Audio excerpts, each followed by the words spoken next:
What's up, Weekend Warriors? To the Week 2 edition of the podcast. My jersey is fitting. Not only do the Vikings play the Eagles tonight, but this is Mr. Stefan Diggs, who pulled out a very, very close matchup for me last week against Chris T. It was a roller coaster game. Chris with Tua Tagovailoa with a bunch of points. Was up 0.5 with 2 minutes left of Monday Night Football.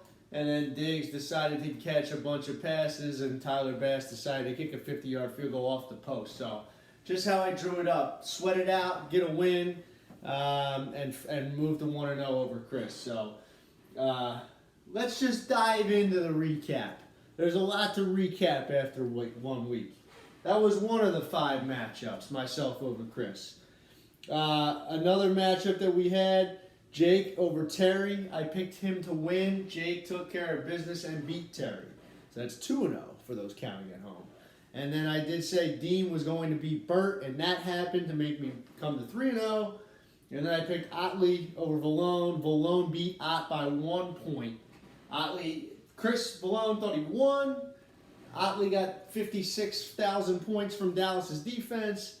But then he couldn't get 8 or 9 from James Cook. He fell 1 point short on Monday Night Football. So the champ's luck continues to roll. We'll talk about that here in a little bit.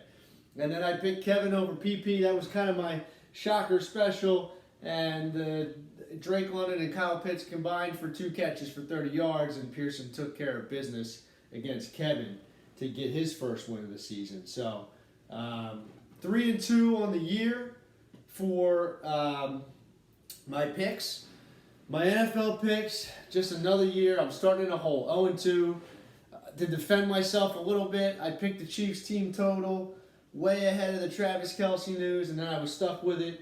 So that was a loss out of the gate. And then the Steelers were a little bit too sexy of a pick. The Niners just kind of took care of business and just looked like an absolute powerhouse. That team is so good.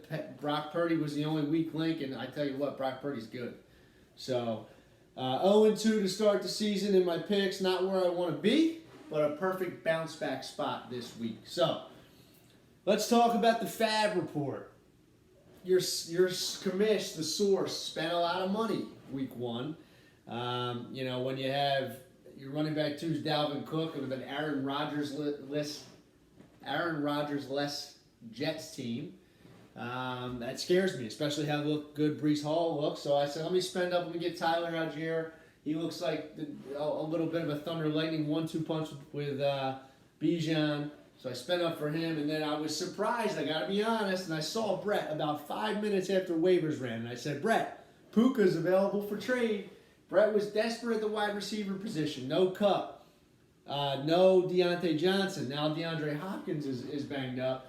And he tried to be a little too stingy on the Fab wire, and I was able to sneak him from his grasp.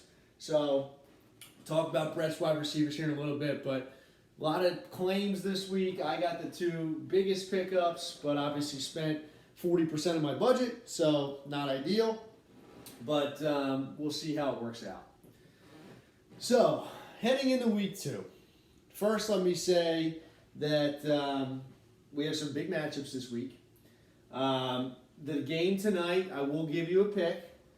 I do not like the Vikings tonight. I think they're going to lose. I think they're going to get boat raced out of Lincoln Financial Field. And I have to be objective on this pod, especially because I'm 0-2.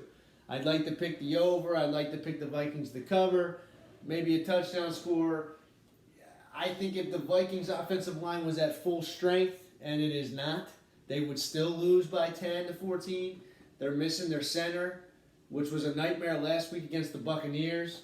They're going to be screwed this week. I like the Eagles -6.5 is my official pick on the pod. I probably will not put money on it myself as a disclaimer because I want to enjoy the game. But to get my record back, I don't see this game being close, and I would hammer the Birds if I were you. That's my Thursday night pick. Valone is credited with saying, Thursday Night King, it's a myth. He's really the Thursday night jester. Insinuating a little clown action there. Tonight's a make or break night for me on Thursday night. and I'm trying to get into the win column. We'll see how it goes. So, matchups this week. We're going to start with one that I think is probably the most lopsided, and that is the champ versus Brett. And I don't want to beat up on Brett, but his team right now is in a very bad position.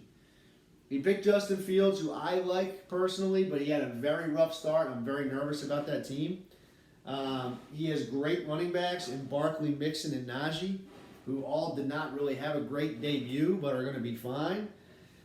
But then I mentioned the wide receiver troubles. I don't have to say it again. I'll just tell you his starters right now is Hopkins, who might not play, Cortland Sutton with Judy coming back, and Romeo Doubs.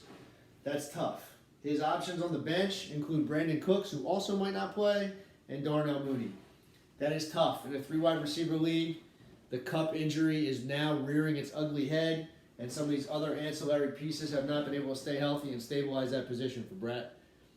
Valone on the other side snuck out a win last week. I really like his team. Ayuk looked hot. I mentioned Brock Purdy, Olave, and Jamar Chase. That is a dream, combined with Pollard and Stevenson and Herbert at quarterback. Valone has a good team again. We may see a repeat. It's too early to say that, but that is an excellent team. Oh, by the way, he's got Goddard, who got goose-egged last week, but he'll be fine, and Zay Flowers, who got peppered, absolutely peppered with targets. This is an excellent team. I really like the mix of running back and wide receiver, stability and upside. He's a team to watch out for. I got the champion over the Catalina wine mixing in week 2. All right, moving on to the second matchup. We have Sunday Shenanigans versus Joe Cool has a little lamb. Dean, the high score of the week last week, and that was with Burrow scoring a whopping 1 point. He did not look right, but Dean's still able to get the top position. Dean has a bunch of guys that I think went a little later that now look a little bit more sexy on his team. For instance, ETN, people were a little worried about him with Tank Bigsby. He was the guy, he looks like a top 10 back. Godwin, people were down on him. He got a lot of targets, is going to be very solid for Tampa Bay. Michael Pittman's the number one guy I wanted to mention because he had 19 points and kind of, might have developed a little bit of a rapport with the new quarterback.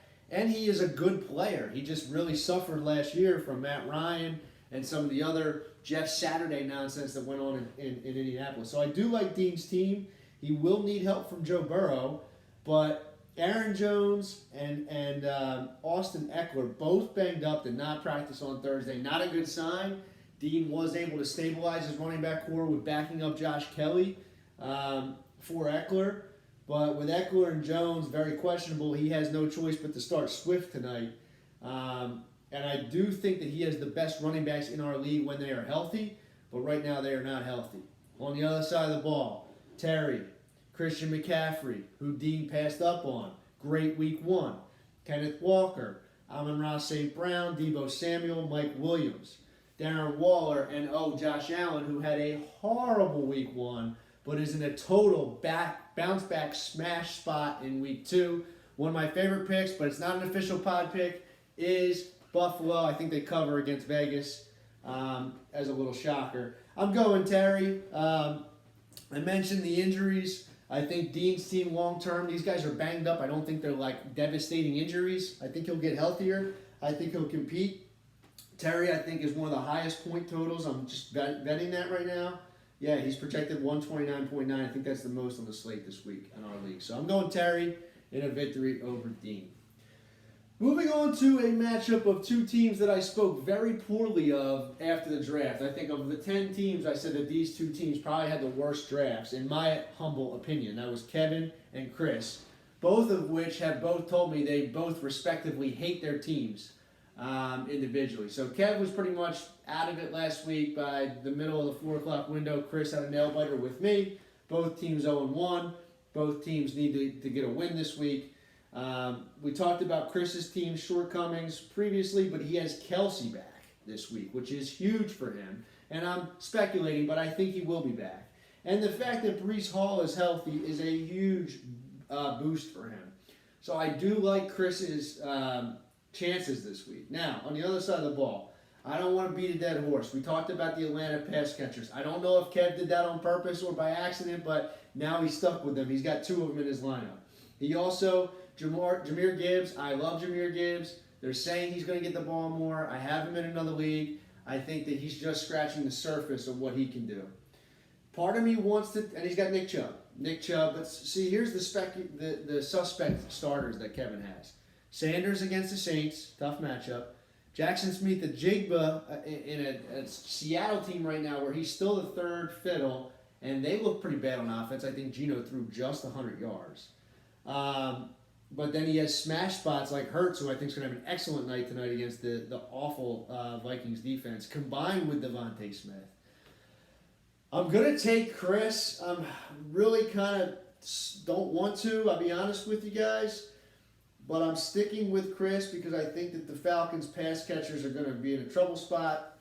But there's a chance that Hurts, Smith, and Philly's defense come out and get like 60 points tonight. I'm eating crow. Let me make sure my notes say Chris. I do have Chris over Kevin in my notes, and I just said it again today. I'm going to go with Chris over Kevin, but I don't like it here in week 2. Now, the matchup of the week is Pearson versus Jake. I think Pearson might have been in the matchup of the week last week too. But this is 2, in my opinion, very good teams.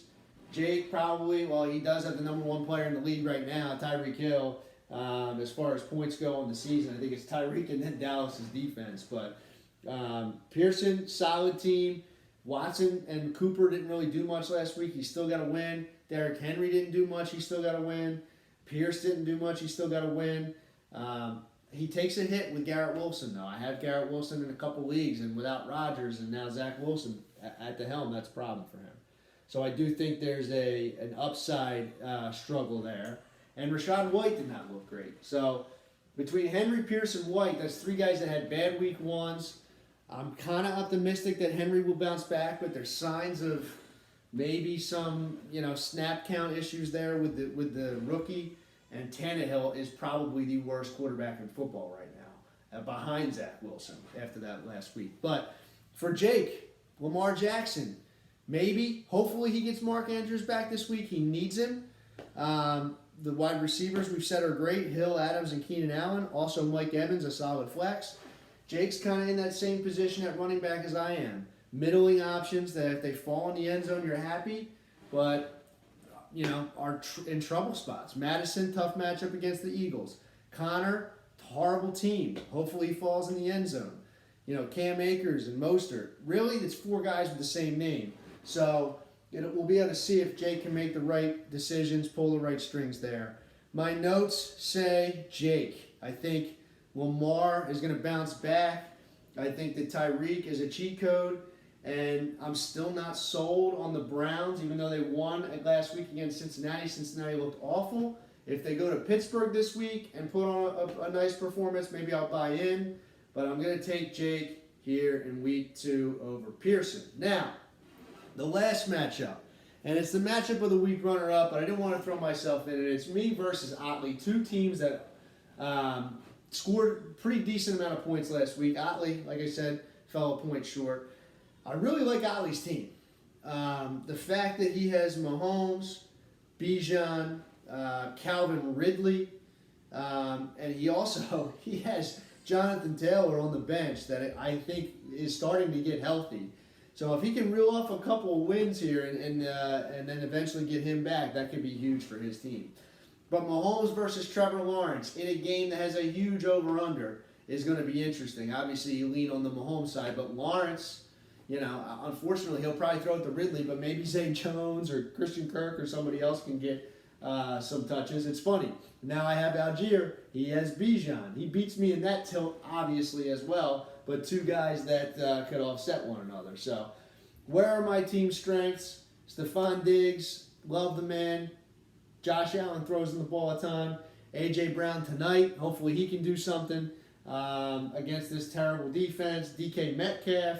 I'm hoping to get Andrews back. And I think DJ Moore is going to get peppered this week. They brought him in to this team, and then they left the game with 2 targets. Squeaky wheel. Even if he doesn't, catch a long touchdown. I think the targets should be there. I hope the receptions will be there. Puka on my bench. Brett, he's available for trade. After I beat you next week, hopefully, knock on wood. God, I should have said that. I'm going to knock on wood. Sorry, Brett. I didn't mean it. All right. I'm going to pick myself over Ott. It's going to be tough.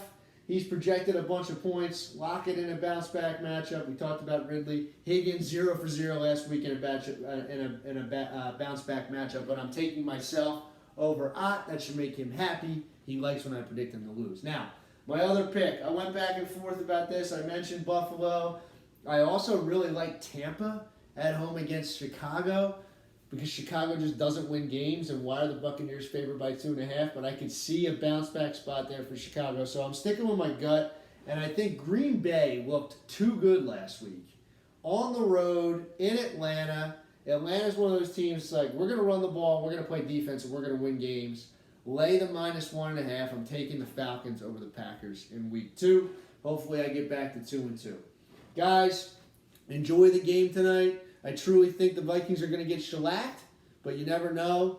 That's the beauty of the NFL. Good luck in week 2. I will be here Monday. The Content King will have a segment out Monday called Max Monday Night Football Picks. And maybe if I suck, she'll win a couple. The commish is out.